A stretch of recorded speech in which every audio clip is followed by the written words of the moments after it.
The silver wolf inside her was dying, and Seraphina could feel every labored breath. She pressed her back against the jagged stone wall of the bone pit, her ribs screaming in protest. 3 days. Maybe 4. Time blurred when you were waiting to die. Above her, 20 feet of sheer rock stretched toward a sky she'd never see again. The afternoon sun barely reached this deep, casting everything in perpetual twilight.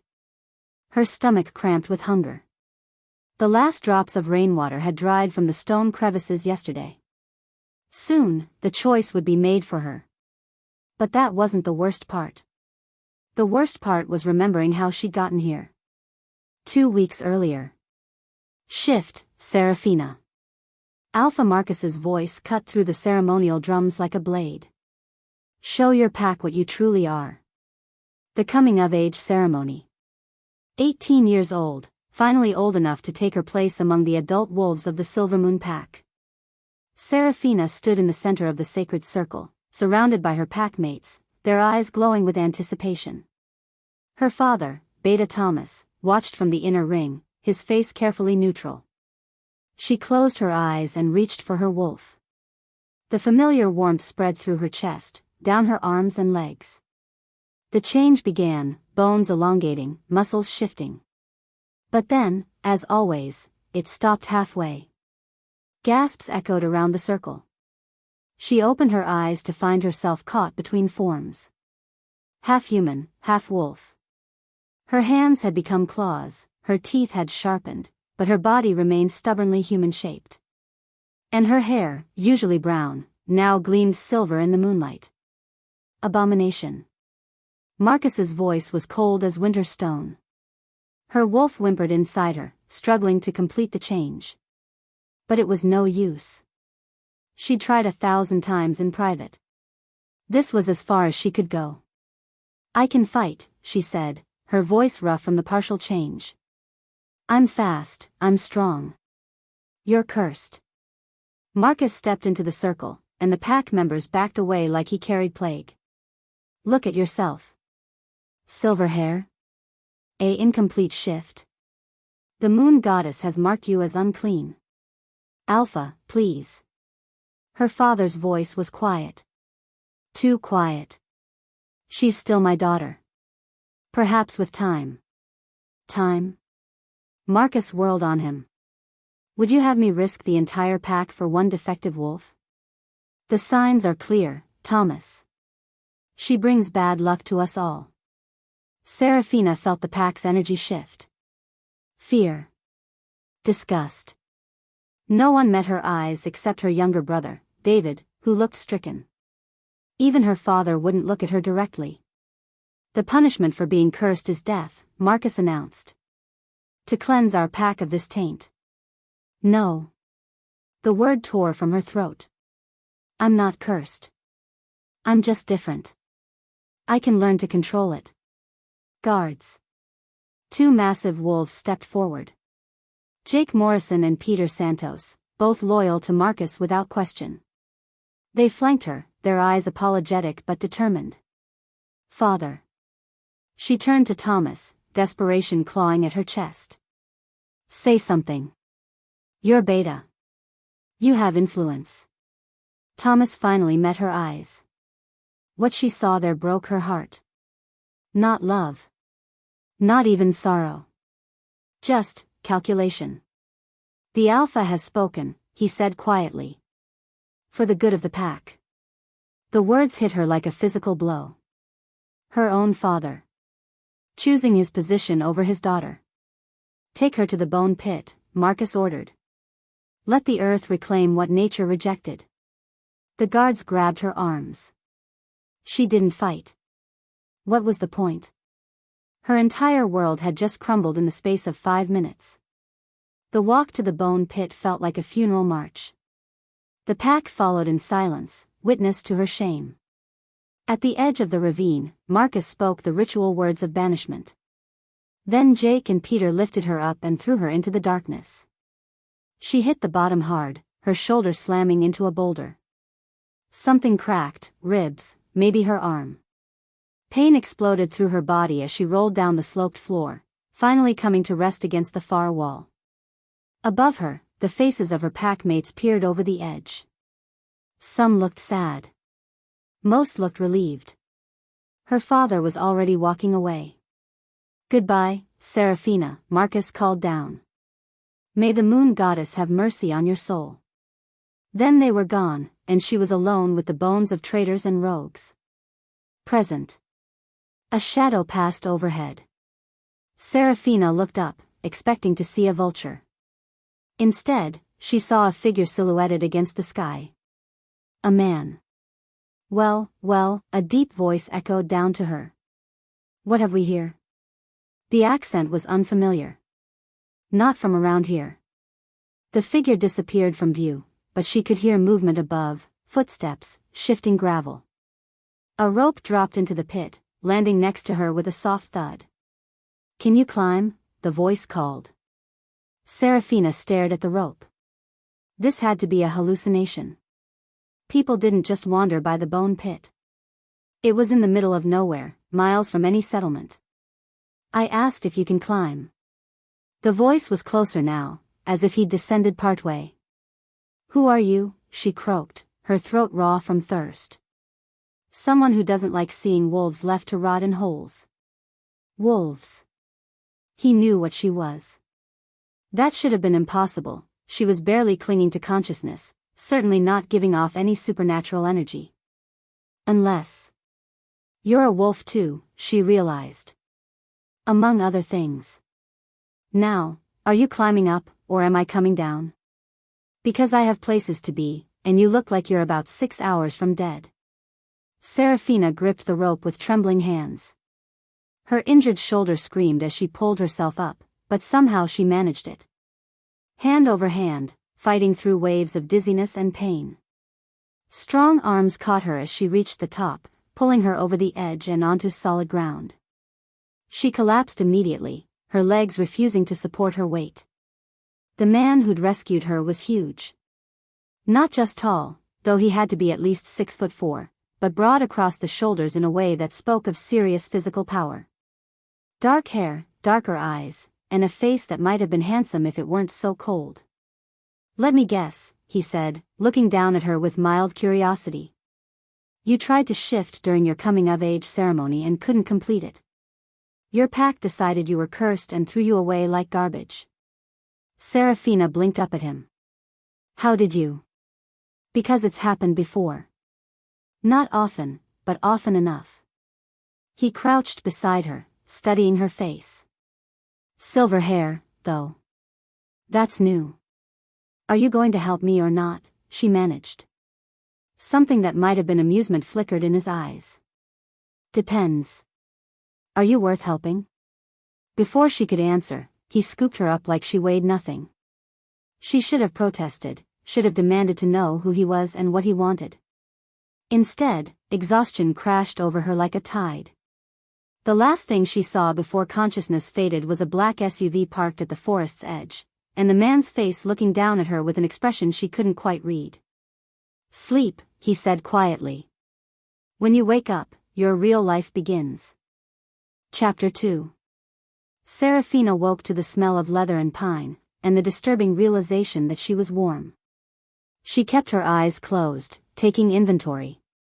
Soft sheets against her skin. Clean bandages around her ribs. The ache in her shoulder had dulled to a manageable throb. Someone had fed her, she could taste chicken broth on her tongue, though she didn't remember eating. The last clear memory was the man with dark eyes lifting her from the bone pit. Everything after that was fragments. A car ride. Strong arms carrying her. A woman's voice, professional and calm, discussing broken ribs and dehydration. "I know you're awake." The voice was the same one from the pit, deep, controlled, with that unfamiliar accent she still couldn't place. Seraphina opened her eyes and found herself in a bedroom that belonged in a castle. Stone walls, heavy wooden furniture, and windows tall enough to walk through. Tapestries depicting wolves in various hunting scenes hung on the walls. Her rescuer sat in a chair beside the bed, watching her with those unsettling dark eyes. In better light, she could see he was younger than she'd first thought, maybe early 30s. His hair was black as midnight, and he wore simple dark clothes that probably cost more than her father's monthly salary. "Who are you?" she asked. "Kieran Blackthorne." The name hit her like a slap. She sat up so fast her ribs screamed in protest, and she had to grab the headboard to keep from falling over. "The Alpha King?" Her voice came out as a squeak. "Among other things." He leaned back in his chair, looking amused by her reaction. "Though I prefer just Kieran when I'm playing rescuer to half-dead wolves."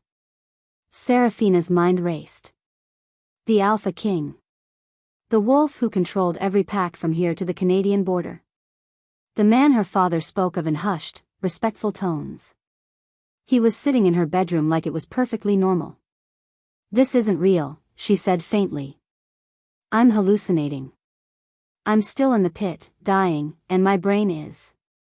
"You're not dying anymore." Kieran stood and moved to the window, looking out at what appeared to be extensive grounds.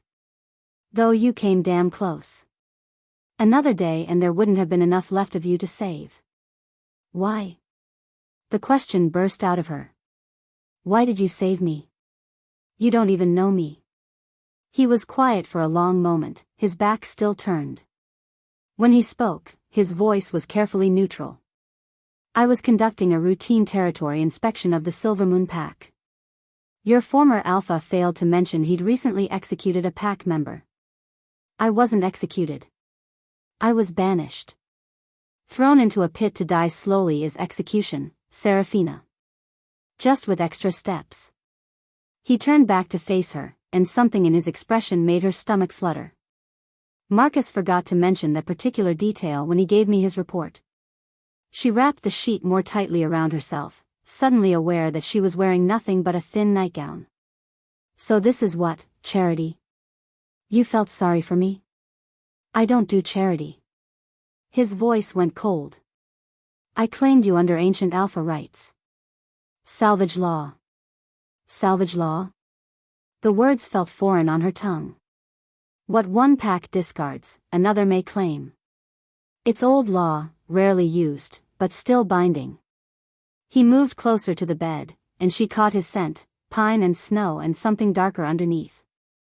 Something that made her wolf stir restlessly. "You belong to me now, Serafina." The words should have terrified her. Instead, they sent an unexpected thrill down her spine that she desperately tried to ignore. "I don't belong to anyone," she said, lifting her chin. "You belong to the Silvermoon Pack. They threw you away. I picked you up." He sat back down, studying her face. "The law is clear. And if I refuse? Then you're free to leave. But you should know that Marcus has officially declared you dead. As far as the Silvermoon Pack is concerned, you don't exist. You have no family, no home, no protection." His eyes never left hers. "Where exactly would you go?" The casual way he said it made it worse. He wasn't threatening her, just stating facts. And the facts were that she had nothing and no one. "What do you want from me?" she asked quietly. "That remains to be seen." A knock on the door interrupted them. A woman entered without waiting for permission, tall, elegant, with silver-streaked auburn hair and the kind of confidence that spoke of high rank. "She's awake." "Good." The woman moved to the bed with brisk efficiency. "I'm Dr. Catherine Wells, the pack physician. How are you feeling?" "Like I was thrown off a cliff," Serafina admitted. Catherine smiled. "Accurate, considering. 2 cracked ribs, severe dehydration, malnutrition, and a dislocated shoulder that somehow popped back into place on its own. You heal fast for someone with an incomplete wolf." Serafina flinched. Even here, her defect was the first thing people noticed. "Actually," Catherine continued, pulling out a penlight to check Serafina's eyes, "your healing rate is quite remarkable. Most wolves with shifting difficulties heal slower than average, not faster." "Is that unusual?" Kieran asked from his chair. "Very. I've never seen anything like it." Catherine put away her penlight. "The silver coloring is unusual too. I'd like to run some tests, if you don't mind. I mind, Serafina said quickly. I've been poked and prodded enough for one lifetime. Catherine nodded. Of course. When you're ready, then. She turned to Kieran. She needs rest, food, and time to recover. No stress, no pack politics, no. I understand, Kieran cut her off. After Catherine left, silence stretched between them. Serafina studied Kieran's face, trying to read him. He was handsome in a sharp, dangerous way that probably made most women go weak in the knees. But there was something else about him that called to her on a level deeper than physical attraction. Something that made her wolf pace restlessly. Why do I feel like I know you? She asked suddenly. His eyes sharpened. What do you mean? I don't know. Your scent, your voice, it's familiar somehow.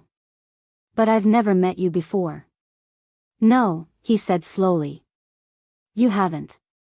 He stood abruptly and moved toward the door. Rest. Eat. We'll talk more when you're stronger. Wait. She struggled to sit up again. Where am I? What is this place? Blackthorn Fortress. My home. He paused at the door. You're home now, I suppose. And what am I here? Guest? Prisoner? Pet? Something flickered across his face, too fast for her to identify. You're under my protection. That's all that matters for now. After he left, Serafina lay back against the pillows, her mind spinning. The Alpha King had saved her life and claimed her under some ancient law she'd never heard of. She should be grateful. She should be terrified.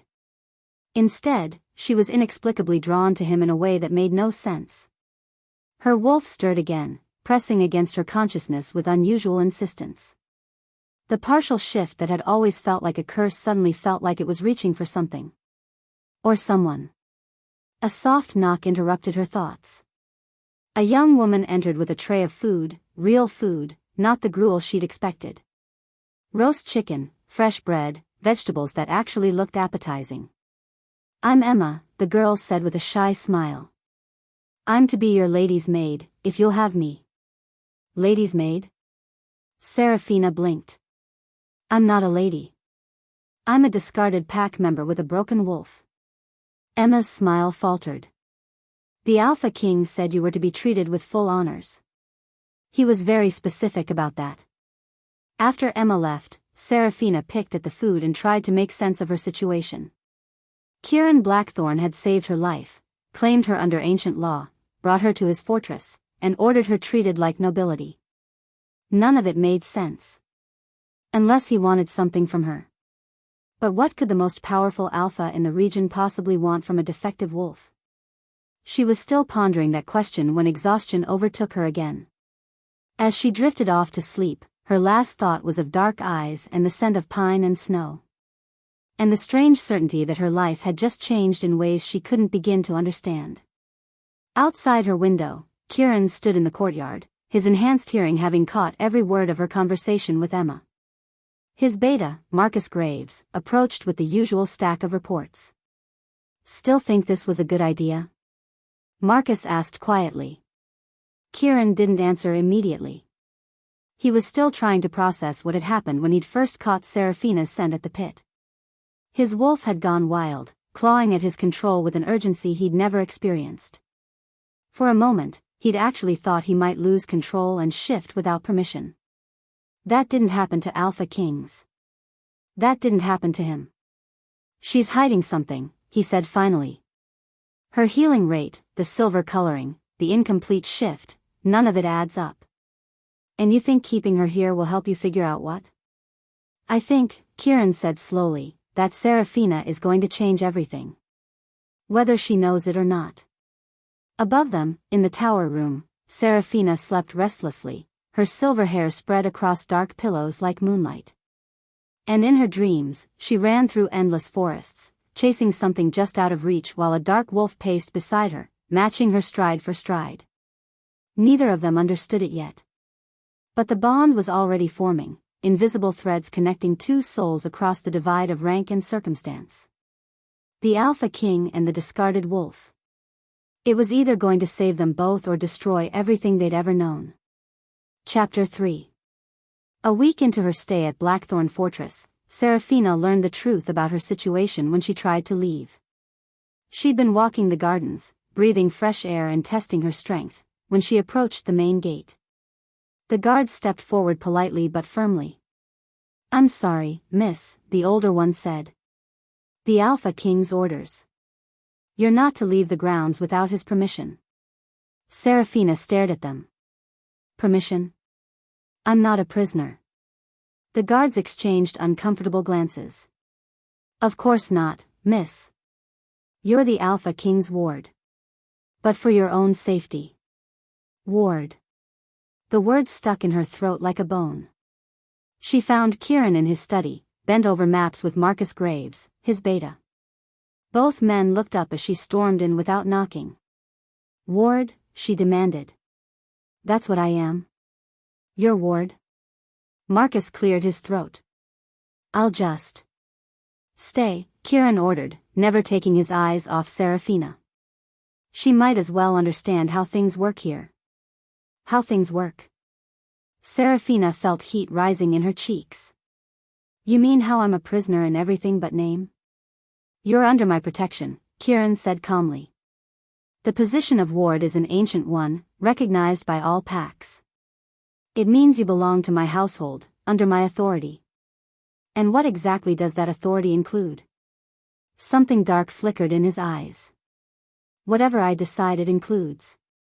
The words hung in the air between them like a challenge. Marcus looked like he wanted to disappear through the floor. "I see." Seraphina's voice went dangerously quiet. "And if I refuse this generous arrangement? Then you're free to try your luck as a rogue." Kieran leaned back in his chair, studying her face. "How long do you think you'd last out there with no pack protection? A week? 2? She wanted to argue, but they both knew he was right. Rogue wolves were fair game for any pack that found them. Without protection, she'd be dead within days. "What do you want from me?" she asked for the second time since arriving. "Your cooperation. Your obedience." His gaze held hers steadily. "Your loyalty. And in return? Safety. Comfort. A place in the most powerful pack in the region. As your servant. As my ward." He stood and moved around the desk, stopping just close enough that she had to tilt her head back to meet his eyes. "The position has many responsibilities." The way he said it made her stomach flutter again, but she pushed the feeling down. "Such as?" "You'll find out." Before she could respond, the study door opened and a woman walked in. Seraphina's first impression was of cool beauty, platinum blonde hair swept into an elegant chignon, pale blue eyes, and a designer dress that probably cost more than most people made in a year. She moved with the confidence of someone who belonged here. "Kieran, darling, I've been looking everywhere for..." The woman stopped short when she saw Seraphina, her perfect smile freezing in place. "Oh. You must be the stray. Elena." Kieran's voice carried a warning. "This is Seraphina." "Seraphina, my cousin, Elena Blackthorn." Elena's smile sharpened. "Of course. The famous salvage case. How charitable of you, cousin." The word salvage hit Seraphina like a slap. She was property. Discarded goods that Kieran had picked up and claimed. "Elena," Marcus said diplomatically, "perhaps we could finish this conversation later." "Nonsense. I'm sure dear Seraphina wants to understand her place here." Elena moved closer, and Seraphina caught her scent, expensive perfume layered over something else. Something that made her silver wolf stir uneasily. "The position of ward is quite traditional. You'll serve the household, attend functions when required, and be available for whatever needs the Alpha King might have." The implication was clear. Seraphina felt heat flood her face. "I understand," she said quietly. "Wonderful." Elena's smile turned predatory. I do hope you'll be happy here. For as long as you last. After Elena left, trailing perfume and veiled threats, the study felt thick with tension. She seems charming, Serafina said dryly. Elena has expectations, Kieran said, returning to his desk. She's been groomed since childhood to be the next alpha queen. And my presence complicates that. Your presence complicates many things. He looked up at her, and for a moment something vulnerable flickered in his dark eyes. Then it was gone. Marcus will explain your duties. I suggest you learn them quickly. 3 days later, Serafina stood beside Kieran's chair in the Great Hall, trying to look invisible while he conducted pack business. This was apparently one of her duties, to attend him during official functions. She wasn't sure why her presence was required, but she'd learned not to ask too many questions. The current matter involved a territorial dispute between two smaller packs. Representatives from both sides argued their cases while Kieran listened with apparent boredom. But Serafina could sense something else: tension, lies, hidden agendas swirling beneath the formal words. And we have historical documents proving our claim to the northern boundary, the first representative was saying. Liar, Serafina's wolf whispered. The thought came so clearly it startled her. She glanced at the man and felt her silver wolf stir, as if it was reaching out to touch his mind. Fear. Desperation. He was lying because his pack was desperate. Interesting, Kieran said. And you, Samuel? What proof do you offer? The second representative straightened. My pack has held that territory for 3 generations. We've never heard of any historical claim. Truth, but not the whole truth. Serafina's wolf pressed harder, and suddenly she could feel the man's emotions like they were her own. Guilt. He knew something about the documents. Something that would change everything. Without thinking, she leaned down and whispered in Kieran's ear. He knows about the documents. They're real, but he's hiding something that makes them invalid. Kieran went very still. He turned his head slightly, his eyes meeting hers with sharp interest. Samuel, Kieran said slowly. Perhaps you'd like to share what you know about these historical documents? Samuel's face went pale. I don't know what you mean, Alpha King. I think you do. Kieran's voice carried the weight of absolute authority. And I think you'd better tell me before I lose patience. 20 minutes later, Samuel had confessed to destroying evidence that would have proven the documents were forgeries. The territorial dispute was resolved, and Kieran had gained a reputation for almost supernatural insight.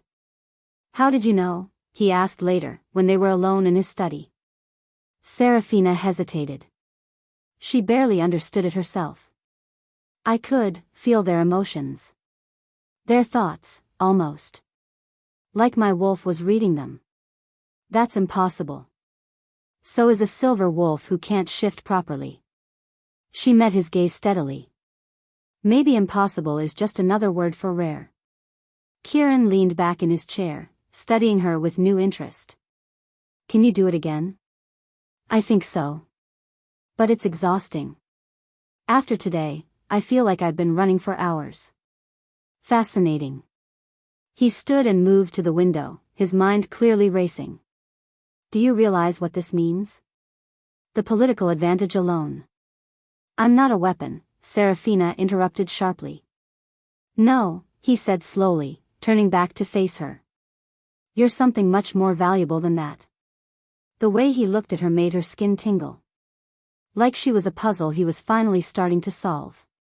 Over the following weeks, Kieran began including her in more meetings. Trade negotiations, alliance discussions, disciplinary hearings. Each time, she found herself reading the emotional undercurrents, sensing lies and hidden motives with increasing accuracy. And each time, Kieran's reliance on her insights grew. But the strain was taking its toll. The headaches came first, then the exhaustion that sleep couldn't cure. And then the visions started. She was standing in Kieran's study when the first one hit. One moment she was listening to him discuss shipping routes with a merchant, the next she was somewhere else entirely. Blood on snow. Wolves fighting wolves. fire consuming ancient forests. And through it all, a voice calling her name, desperate and afraid. She came back to herself on the floor, Kieran kneeling beside her with worry etched on his face. "What did you see?" he asked quietly. "War," she whispered. "I saw war coming." Elena chose that moment to appear in the doorway, her perfect composure cracking slightly when she saw Serafina on the floor. "How dramatic," she said coolly. "Having fits now, are we?" "Get out," Kieran ordered without looking at her. "Kieran, really? You can't seriously believe." "Now." Elena left, but not before shooting Serafina a look that promised retribution. "Tell me about the vision," Kieran said, helping Serafina to a chair. She closed her eyes, trying to recall the fragments. Packs fighting each other. But not just territorial disputes. Something bigger. Organized. She looked at him. "Someone is planning something." "Who?" "I don't know. The visions aren't clear. They're more like warnings." Kieran was quiet for a long moment. When he spoke, his voice was thoughtful. "The merchant who was just here. What did you sense from him?" "Nervousness. Fear. He was telling the truth about the shipping routes, but he was hiding something else. Something that scared him. He mentioned delays in the Northern Territories. Unusual pack movements." Serafina nodded. "He's seen something. Or heard something. But he's too afraid to tell you directly. Because he doesn't want to get involved in pack politics." Kieran stood and began pacing. Or because he's already involved and doesn't want to admit it. That evening, Serafina found herself alone in the gardens, trying to clear her head after another day of political maneuvering. The visions were coming more frequently now, fragmentary images of violence and betrayal that left her drained and confused. "Enjoying your new position?" She turned to find Elena approaching, her perfect features arranged in a sympathetic expression that didn't reach her eyes. "It's interesting work," Serafina said carefully. "Oh, I'm sure it is. Playing mind reader for my cousin must be very fulfilling." Elena sat on the stone bench beside her, uninvited. "Tell me, do you really believe he'll keep you around once he's used up your little party trick?" "I don't know what you mean." Elena laughed, the sound like breaking glass. "Come now. We both know what you are. A novelty. A useful tool. But tools get discarded when they break, and you're already showing signs of wear." The comment hit too close to home. Serafina had been wondering the same thing herself. "Kieran values loyalty," she said. "Kieran values power. And right now, you give him an advantage. But how long before that advantage becomes a liability? How long before your visions start painting him as the enemy?" Elena's voice dropped to a whisper. "Because they will, you know. That's what seers do, they see too much. And when they see something Kieran doesn't want revealed." She stood gracefully, smoothing her skirt. "I'd be very careful if I were you, little seer. The position of ward can be revoked just as easily as it was granted." After Elena left, Serafina sat alone in the gathering darkness, her mind churning. Was she really just a tool to Kieran? A useful asset to be discarded when she outlived her usefulness? The worst part was that she wasn't sure she cared anymore. Despite everything, the captivity, the politics, the exhausting drain of her abilities, she found herself drawn to Kieran with an intensity that frightened her. When he looked at her with those dark eyes, when he spoke her name in that low voice, her wolf responded in ways that had nothing to do with pack hierarchy and everything to do with something much more primitive. She was falling for her captor. And that terrified her more than any vision of war. Above her, in his tower office, Kieran stood at the window watching her. He'd heard every word of Elena's conversation, just as he'd intended. His cousin was getting bold, which meant she was getting desperate. But that wasn't what concerned him most. What concerned him was the way his chest tightened when he saw Serafina sitting alone in the moonlight, looking lost and vulnerable. The way his wolf prowled restlessly whenever she was out of sight. The way her scent had begun to feel like home. She was supposed to be a useful asset. Instead, she was becoming a necessity. And that was a weakness he couldn't afford. Not when war was coming. Not when everything he'd built was about to be tested. But as he watched her stand and walk back toward the fortress, her silver hair catching the moonlight like silk, Kieran found himself wondering if some risks were worth taking after all. Chapter 4. The vision came during a pack council meeting, violent and sudden like a thunderclap in her skull. Seraphina was standing beside Kieran's chair, listening to reports about increased rogue activity in the Northern Territories, when the world around her dissolved into blood and shadow. The sacred grove. Moonlight filtering through ancient oaks. A circle of wolves, their eyes glowing red instead of gold. At the center, Alpha Marcus chanting in words that made her soul recoil. Dark magic, old and hungry, rising from spilled blood. A silver wolf lay dying in the circle's heart, its throat cut, its life force feeding something monstrous. The Silver Guardian bloodline must be severed, Marcus's voice echoed through the vision. Only then can we harness their power. Only then can we bring down the Alpha King. The scene shifted. Her father, no, Thomas, she realized with sick certainty, accepting a leather pouch heavy with gold. She's not my blood anyway, he said to someone in the shadows. The silver hair should have been your first clue. Another shift. A woman with silver hair like her own, beautiful and fierce, standing before a great wolf with eyes like starlight. The bloodline must survive, the wolf said in a voice like thunder. One will rise when darkness threatens. One will stand between light and shadow. Seraphina came back to herself on the floor of the council chamber, blood trickling from her nose. The assembled pack leaders stared at her with expressions ranging from concern to disgust. Kieran was beside her, his hands steady on her shoulders. Everyone out, he ordered quietly. Alpha King, if the seer is having fits, someone began. Now.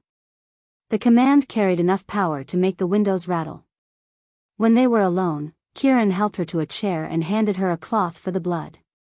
Tell me, he said simply. Marcus. Her voice came out hoarse. He's planning something. Blood magic. He wants to sacrifice silver wolves to gain power, and then. She looked up at Kieran, seeing her own fears reflected in his dark eyes. Then he's coming for you. Kieran nodded grimly. We suspected as much. The rogue activity isn't random, it's coordinated. Someone is building an army. There's more. Seraphina wiped the blood from her face with shaking hands. Thomas isn't my real father. He was paid to take me in, to hide what I really am. She took a shuddering breath. What am I, Kieran? For a long moment, he was silent. When he spoke, his voice was careful, measured. What did you see in the vision? About your heritage? A woman who looked like me. Silver hair, silver wolf. And a voice saying something about a bloodline that must survive. About one who would stand between light and shadow. She studied his face, noting the lack of surprise there. You know, don't you? You know what I am. Kieran stood and moved to the window, his back to her. The Silver Guardians. An ancient bloodline, blessed by the moon goddess herself. They were protectors, warriors gifted with the ability to sense dark magic and fight it. They were hunted to extinction 300 years ago. The last known guardian died fighting a pack of wolves corrupted by blood magic. He turned back to face her. Or so we thought. Seraphina felt the world tilt around her. I'm not just some defective wolf. I'm the last of a bloodline that was supposed to be dead. Kieran's voice was soft. The heir to powers that could tip the balance in any supernatural war. And you knew. The realization hit her like a physical blow. When you found me in the pit, you already knew what I was.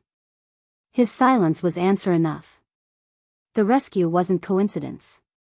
Her voice rose, anger and hurt warring in her chest. You didn't just happen to be in the area. You came looking for me.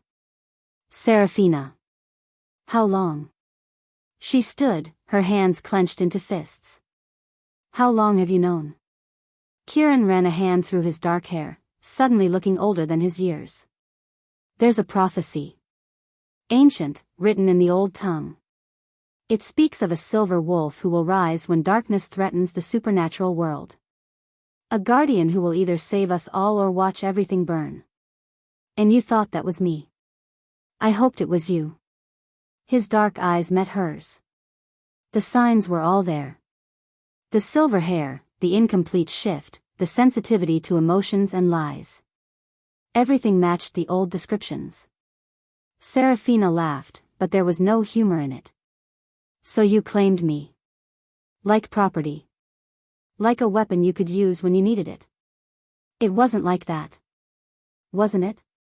She moved closer, her anger giving her courage. You've been manipulating me from the beginning. Making me dependent on you, using my abilities for your political games. All while knowing I was something more than just a discarded pack member. You were dying, Kieran said quietly. Whatever my motives, you were dying in that pit. Because Marcus knew what I was too, didn't he? That's why he really wanted me dead. Not because I was cursed, but because I was dangerous to whatever he's planning. Kieran nodded reluctantly. Blood magic draws its power from sacrifice. The rarer the blood, the more potent the magic. Guardian blood is. He paused, choosing his words carefully. It's the most powerful source known to our kind. So Marcus wanted to kill me to fuel his magic, and you wanted to save me to use against him. Serafina felt sick. I'm not a person to either of you. I'm just a resource to be claimed. That's not true. Isn't it? She backed toward the door. Everything between us has been a lie. The rescue, the protection, even this. She gestured between them, to the tension that had been building for weeks. How do I know any of it's real? Kieran moved faster than she expected, catching her arm before she could reach the door. His touch sent warmth shooting through her, and she hated herself for responding to it. This is real, he said, his voice rough. Whatever else I've done, whatever lies I've told, this thing between us is real. For a moment, she almost believed him. The intensity in his dark eyes, the way his scent wrapped around her like a caress. Then she remembered the calculated way he'd used her abilities, the political games, the careful manipulation. Let me go. Serafina. Let me go. He released her, stepping back with obvious reluctance. Where will you run to? Marcus is building an army, and you're the key to his power. Without my protection, I'll take my chances. She made it 3 steps down the corridor before another vision hit. Fire. Screaming. Blackthorn Fortress under siege, its walls crumbling under an assault of corrupted wolves with glowing red eyes. Bodies littering the courtyards, pack members she'd come to know and care about lying still in pools of blood. Kieran fighting desperately in the great hall, outnumbered and wounded. His dark eyes finding hers across the chaos. Run, he mouthed. They can't have you. But she didn't run.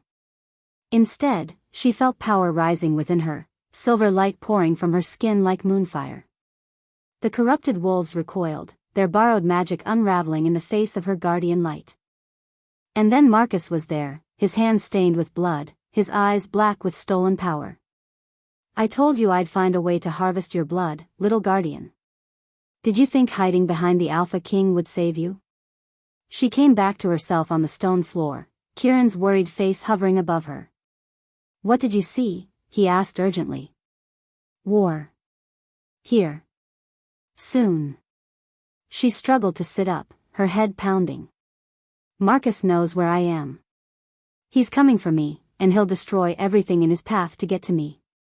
Kieran helped her to her feet, his expression grim. How long do we have? I don't know. The visions don't come with timestamps. She leaned against the wall, trying to process everything. But Kieran, the people who will die because of me. Will die because of Marcus and his blood magic, Kieran interrupted firmly. This isn't your fault. Isn't it? If I hadn't been born, if the guardian bloodline had truly died out, then darkness would have already won. His hands framed her face, forcing her to meet his eyes. Do you think this is coincidence? That you survived when all the other guardians died? That you ended up in my territory just when Marcus began gathering power? The moon goddess, she whispered, remembering the vision of the great wolf with starlight eyes. The moon goddess doesn't play games with fate.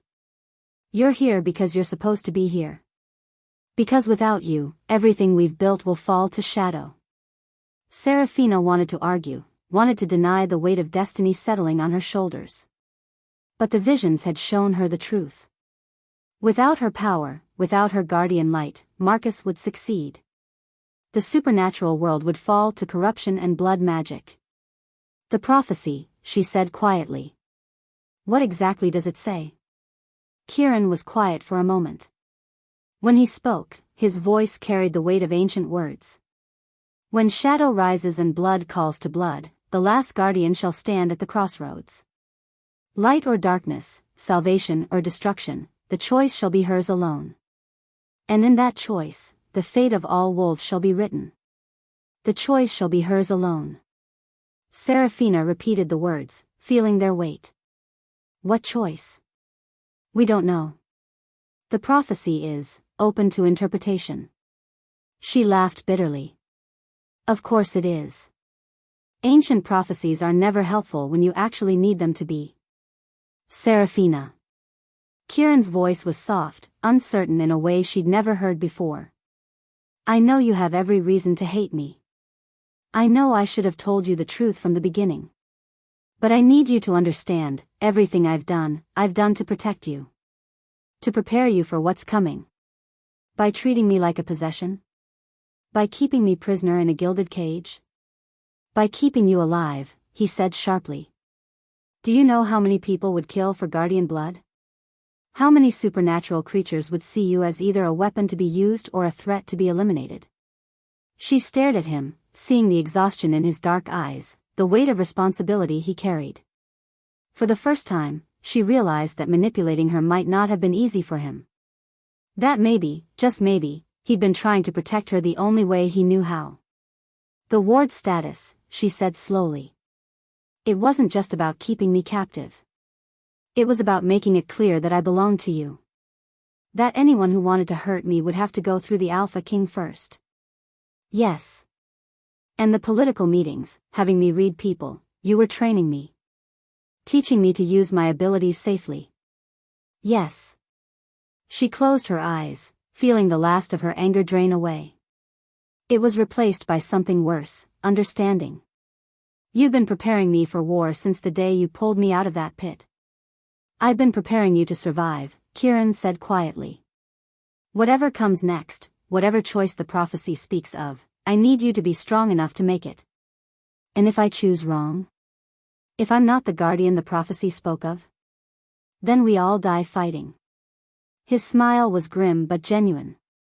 But I'd rather face the darkness with you at my side than wait for it to consume us alone. Seraphina opened her eyes and looked at him, really looked at him. The man who'd saved her life, manipulated her, protected her, lied to her. The Alpha King who'd risked everything on an ancient prophecy and a half-dead girl in a pit. I'm still angry with you, she said finally. I know. And I don't forgive the lies. I know. But Marcus is coming, and people will die if I run. She straightened, feeling power stir beneath her skin like sleeping starlight. So I guess we'd better figure out how to stop him. Kieran's smile was brilliant, transforming his harsh features into something almost beautiful. There's the guardian I was waiting for. Outside, storm clouds gathered on the horizon, and in the distance, something howled with a voice like corrupted thunder. War was coming to Blackthorn Fortress. But for the first time since she'd learned the truth, Seraphina didn't feel afraid. She felt ready. The last guardian was about to make her choice. Chapter 5. The blood moon rose like a crimson eye above Blackthorn Fortress, and Seraphina felt the darkness stirring.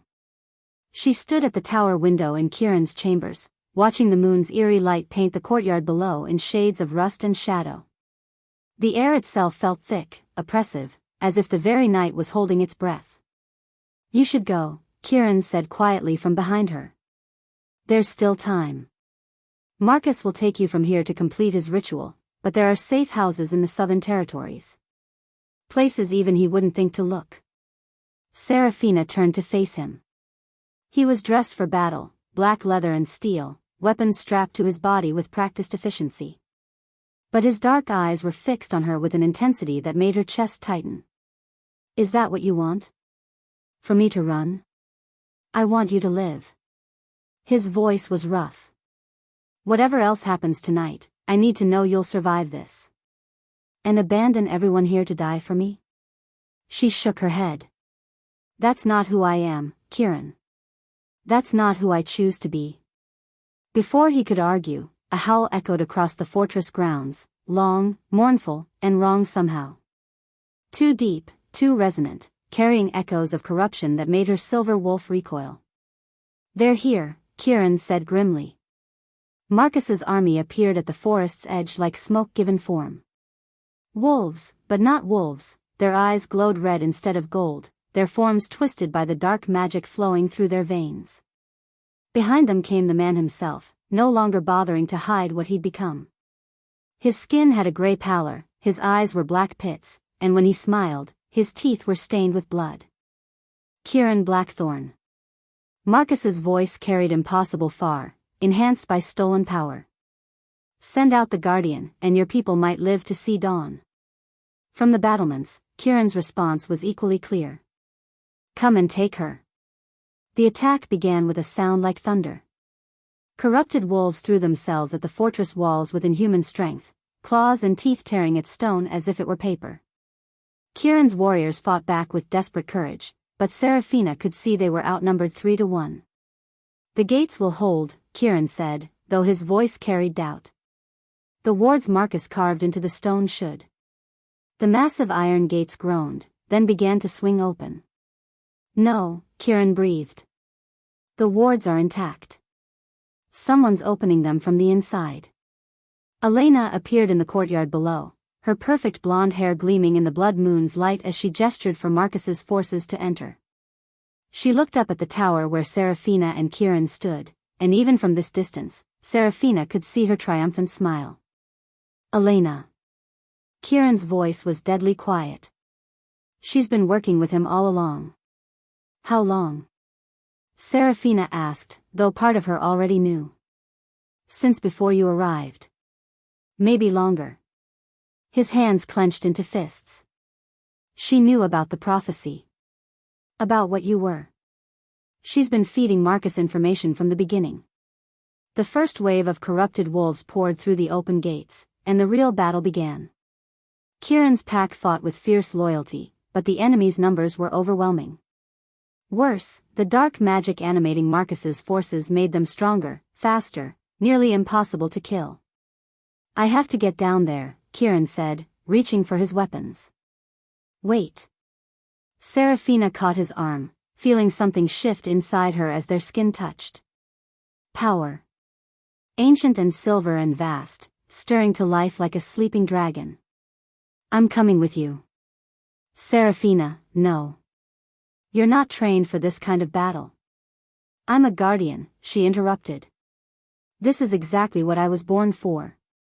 Before he could stop her, she reached for her wolf and let the silver light pour through her. Not the incomplete shift she'd struggled with all her life, but something entirely new. Power flowed through her veins like liquid starlight, and for the first time, she felt truly whole. Her wolf emerged not as a separate creature, but as part of her. Silver fur that gleamed like moonlight, eyes that blazed with ancient fire, claws that could tear through dark magic as easily as flesh. She was still herself, still human in mind and heart, but now she was also something more. Kieran stared at her in wonder. "You're beautiful," he said softly. Then they were running, down the tower stairs and into the chaos of battle. The first corrupted wolf that came at Serafina died screaming, her claws tearing through the dark magic that animated it and reducing it to ash. The second and third met the same fate. Around her, Kieran's warriors rallied, taking courage from the silver light that poured from her skin. But there were so many enemies. For every corrupted wolf they destroyed, 2 more took its place. And Marcus himself hadn't even entered the battle yet. He stood beyond the gates, chanting in words that made reality shiver, drawing power from the blood being spilled around him. The ritual, Seraphina realized with sick horror. This isn't just an attack. It's a sacrifice. He's using the battle itself to fuel his magic. A massive corrupted wolf, easily twice the size of any natural animal, broke through the defensive line and charged straight at her. Seraphina dodged, but not quite fast enough. Claws raked across her ribs, sending pain shooting through her body. 20 feet away, Kieran stumbled and pressed a hand to his side, blood seeping between his fingers. "What?" he started to say, then his eyes widened with understanding. The mate bond. It had completed itself without either of them realizing it, forged in the heat of battle and sealed by shared danger. Now they were connected on the deepest possible level. They could feel each other's pain, share each other's strength, but also share each other's vulnerabilities. Seraphina. Kieran started toward her, but another wave of enemies cut him off. She fought with desperate efficiency, her guardian powers growing stronger with each corrupted wolf she destroyed. But the bond was a distraction she couldn't afford. Every wound Kieran took, she felt. Every moment of exhaustion that claimed him drained her strength as well. Elena appeared through the chaos, no longer bothering to hide her allegiance. She'd shifted into her wolf form, a sleek platinum creature with cold blue eyes, and she moved with lethal grace towards Seraphina's exposed flank. "I told you that you wouldn't last," Elena snarled, her voice carrying clearly despite her wolf shape. "Did you really think Kieran would choose a broken little stray over his destined mate?" She lunged, but Seraphina was ready. Silver light blazed from her claws as she met Elena's attack, and where their powers clashed, the air itself seemed to burn. "You're not his mate," Seraphina said, feeling the truth of it resonate through the bond she shared with Kieran. "You never were. That's why you had to betray him, because you knew he'd never choose you willingly." Elena's answering snarl was pure rage. They fought with vicious intensity, rolling across the blood-stained courtyard stones while the battle raged around them. Elena was skilled, trained from birth to be a warrior queen. But Seraphina had something Elena would never possess, the blessing of the moon goddess herself.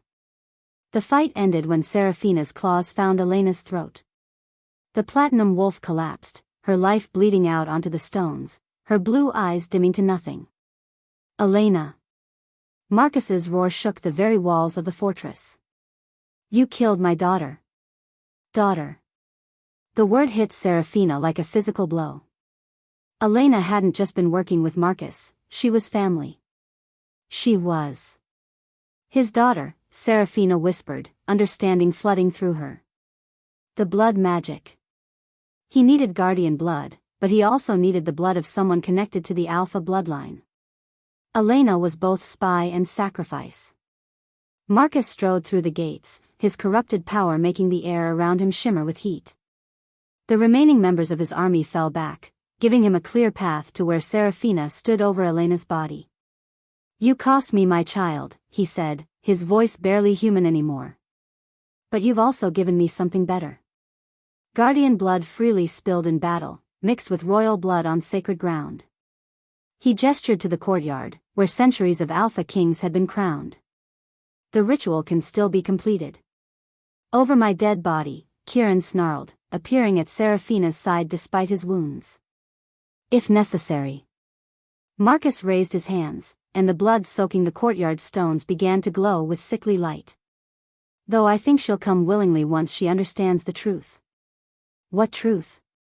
Seraphina demanded. "About who you really are. About who your real father was." Marcus's smile was terrible.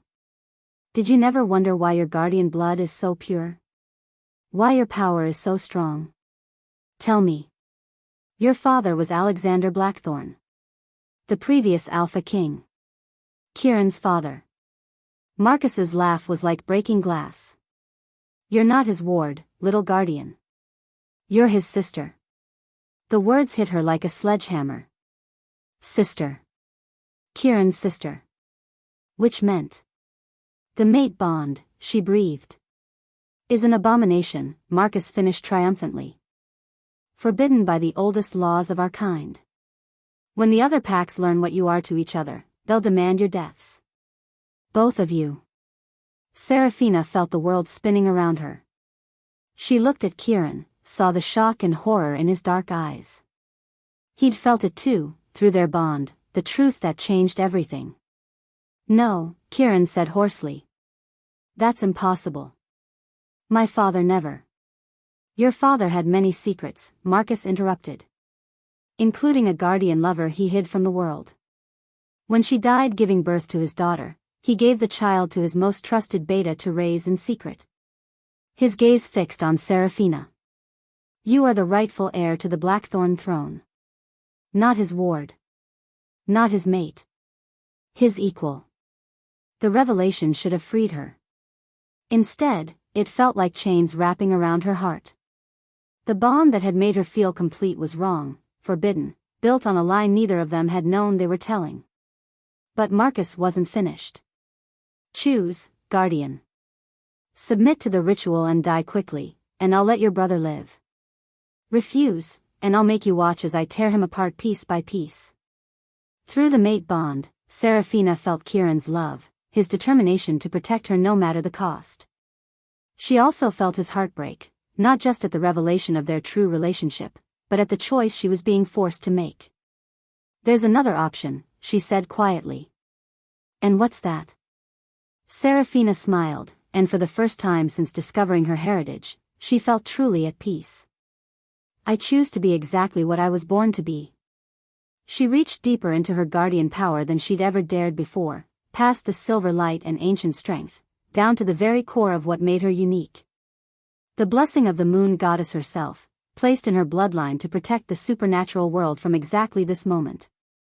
Light exploded from her skin, brighter than the blood moon overhead, pure and clean and absolutely devastating to anything touched by corruption. Marcus's scream of rage and pain echoed across the fortress as his stolen power began to unravel. You cannot destroy me, he howled. I am beyond death now. I'm not trying to destroy you, Seraphina said calmly. I'm trying to save you. The guardian light poured into him, burning away the dark magic that had twisted his soul. For a moment, his face showed its original form, scarred by ambition and pain, but human. In his eyes, she saw a flash of the man he'd once been before corruption claimed him. Then the light completed its work, and Marcus collapsed to the stones, mortal once again. He looked up at her with eyes that were finally, truly his own. I remember, he whispered. I remember what I used to be. Around them, his corrupted army was falling as well, the dark magic that animated them unraveling under the Guardian's cleansing power. The battle was over. The fortress was saved. But as Seraphina stood in the courtyard, surrounded by the aftermath of war, she felt the mate bond stretching between her and Kieran like a wound that would never heal. They were connected by something deeper than love, bound by something stronger than law. And it was forbidden. The choice the prophecy had spoken of wasn't about the battle. It was about what came next. What they would do with the love that couldn't be allowed to exist, the bond that could destroy everything they'd fought to save. Seraphina looked at Kieran, seeing her own anguish reflected in his dark eyes, and wondered if saving the world was worth losing the only thing that made her feel truly alive.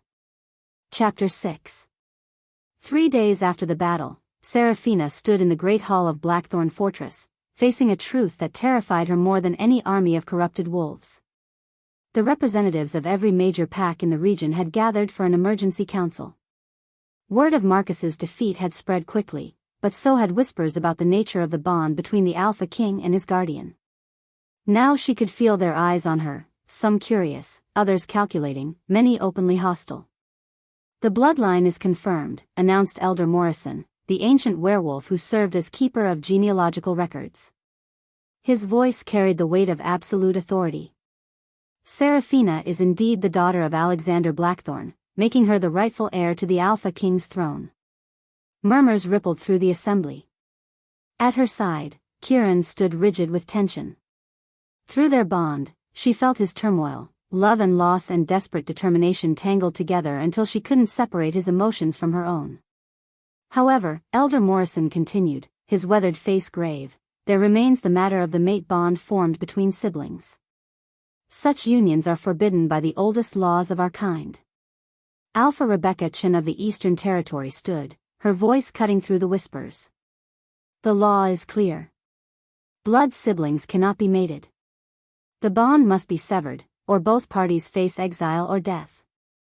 The bond cannot be severed, Dr. Catherine Wells said from her seat among the witnesses. True mate bonds, once completed, are permanent. To attempt severance would kill them both. Then exile, suggested Alpha David Torres. Let them live out their shame away from civilized packs. Or execution, added another voice. To cleanse our bloodlines of this taint. Serafina felt Kieran tense beside her, ready to fight even here, even against impossible odds. But she placed a gentle hand on his arm, steadying him through their connection. If I may, she said, her voice carrying clearly through the hall. The assembly fell silent. I appreciate your concern for the sacred laws. But perhaps we're approaching this from the wrong angle. Elder Morrison frowned. Explain. The law forbids siblings from mating. But Kieran and I were raised apart, by different families, in different packs. We had no knowledge of our shared parentage when the bond formed. She moved forward, addressing the assembled alphas directly. More importantly, the moon goddess herself blessed our union in battle. Are we to assume she made an error? The moon goddess works in mysterious ways, Alpha Chin replied carefully. But she also gave us laws for a reason. She gave us laws to protect our people, Serafina agreed. But perhaps it's time to ask what those people truly need protection from. She gestured to the battle-scarred walls around them. 3 days ago, dark magic nearly destroyed everything we hold dear. It was only defeated by powers we don't fully understand, wielded by wolves we once considered defective. She felt Kieran's surprise through their bond, followed quickly by understanding and fierce pride. I am the last guardian, she continued. My bloodline carries blessings that could protect our world from threats we haven't even imagined yet. Would you really destroy that to preserve a law written when our greatest enemy was territorial disputes? The hall erupted in argument. Some supported her logic, others demanded adherence to tradition. Through the chaos, Serafina caught sight of a familiar figure near the back of the hall. Thomas. Her adoptive father stood with shoulders slumped, his face haggard with guilt and sleepless nights. Their eyes met across the crowded room, and she saw him mouth a single word, sorry. Enough. Kieran's voice cut through the arguments like a blade. The assembly fell silent, remembering who they were addressing. The law exists to prevent the birth of children who might suffer from the complications of sibling unions. But Serafina and I will never have children. The guardian bloodline ends with her, by choice. His voice roughened. We ask only for the right to stand together against whatever darkness comes next. Elder Morrison stroked his beard thoughtfully. A childless union between siblings. Unprecedented, but not technically forbidden by the exact wording of the law. It sets a dangerous precedent, Alpha Chin warned. So did accepting a half-shifted wolf as guardian, Serafina pointed out. Sometimes dangerous precedents are exactly what the world needs. The debate continued for hours. In the end, it was Alpha Maria Santos, mother of one of the wolves who had died fighting Marcus's corruption, who cast the deciding vote. My son died believing he was protecting something greater than any single law, she said quietly. If the guardian and her mate wish to spend their lives defending our world, who are we to stand in their way? The vote was close, but it carried. The mate bond would be recognized, with the understanding that no children would result from it. In exchange, Serafina would take her rightful place as co-ruler, sharing power equally with Kieran. There is one more matter, Elder Morrison announced as the formal session concluded. The question of Marcus Valdez. Marcus was brought forward in chains, his power stripped away, looking decades older than when the battle began. The corruption was gone from his features, leaving behind a broken man who seemed barely aware of his surroundings. He murdered his own daughter, Alpha Torres said grimly. Fed innocent wolves to dark magic. Death is the only fitting punishment. Death would be mercy, Serafina said quietly. Let him live with what he's done. Exile him to the wasteland territories. Let him spend whatever years remain to him remembering the man he used to be. The sentence was passed. Marcus would live, but as a rogue, cast out from all civilized packs, forbidden from using his old name or claiming any of his former honors. As the assembly dispersed, Serafina found herself alone with Kieran in the great hall. The silence stretched between them, filled with everything they needed to say and couldn't find words for. We won, Kieran said finally. Did we? She turned to face him, seeing her own uncertainty reflected in his dark eyes. We can rule together, but we'll always be watching for signs that we've broken some law we didn't know existed. We can love each other, but we'll never have the future we might have dreamed of. Is that enough for you? Serafina considered the question seriously. The life she'd imagined as a child, a simple mating, children of her own, growing old surrounded by family, was impossible now. But the life that stretched ahead of them was something else entirely.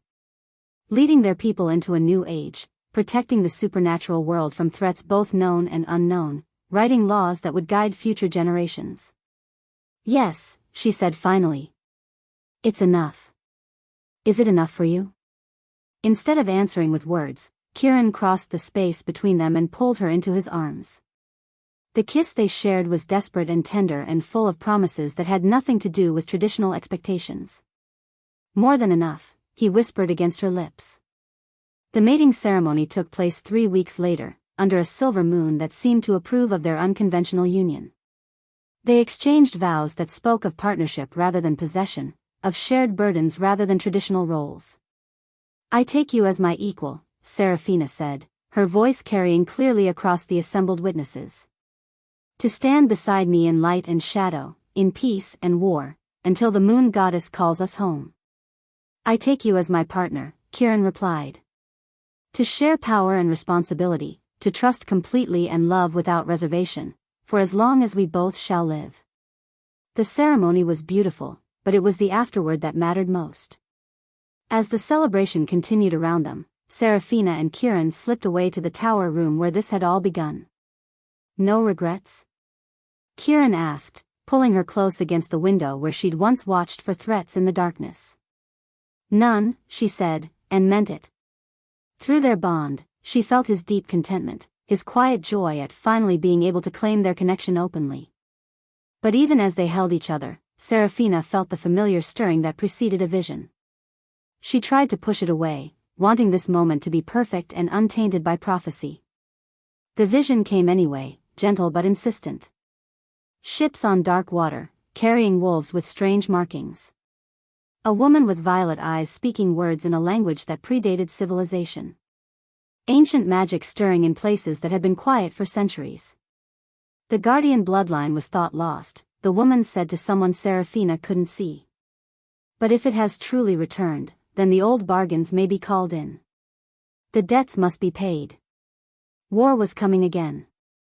Different from Marcus's corruption, older and more complex. And at the center of it all, a choice that would make her previous decisions seem simple.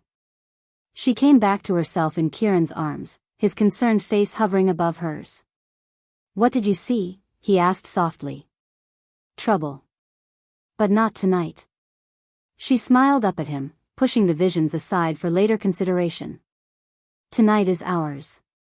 Always the optimist, he teased, though his relief was clear through their bond. Someone has to be. She pulled him down for another kiss, deep and claiming. Besides, whatever comes next, we'll face it together. Through the tower windows, the silver moon shone down on Blackthorn Fortress, illuminating the changes that had already begun. In the courtyard below, wolves who had once been outcasts trained alongside those born to privilege. The council chambers had been expanded to include voices from every level of pack hierarchy. Laws were being rewritten to protect the different rather than exile them. It wasn't the world either of them had been born into. It was something new, something better. something worth fighting for. And if Serafina's visions were correct, they'd have plenty of opportunities to prove that in the years to come. But that was tomorrow's battle. Tonight, they had each other, the bond that connected them deeper than blood or law, and the quiet satisfaction of knowing they'd chosen love over fear. In the distance, Thomas stood at the edge of the forest, watching the celebration he'd been invited to but couldn't bring himself to join. Serafina had spoken to him once since the battle, a brief conversation that made clear she didn't hate him but couldn't forgive him either. Some betrayals cut too deep for healing, leaving scars that would always ache. He turned away from the fortress lights and walked into the darkness alone, carrying the weight of choices that could never be undone. Above him, in the tower room, Serafina felt a flicker of sadness through her guardian senses. But she didn't look down to see what caused it.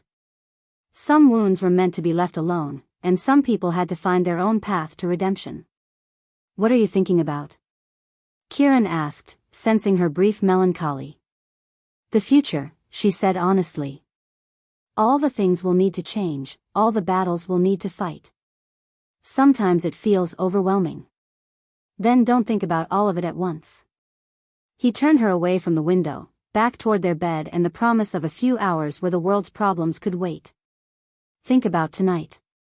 Think about tomorrow. Think about the fact that whatever comes, we'll face it as equals." She smiled, letting him lead her away from prophecies and politics and into the simple pleasure of being loved completely by someone who saw all her flaws and chose her anyway. The last guardian had made her choice. Not just once, but over and over again. In every moment she decided to trust instead of fear, to build instead of destroy, to love instead of hate. And as the silver moon continued its arc across the sky, blessing wolves and magic and the endless possibility of new beginnings, Serafina closed her eyes and chose to be happy. Whatever came next, they would be ready. Thank you for watching this video. Subscribe, like and share this video to continue listening to this type of story daily and also, to appreciate this community too. I would like to hear your wonderful opinion about this story. Please comment below.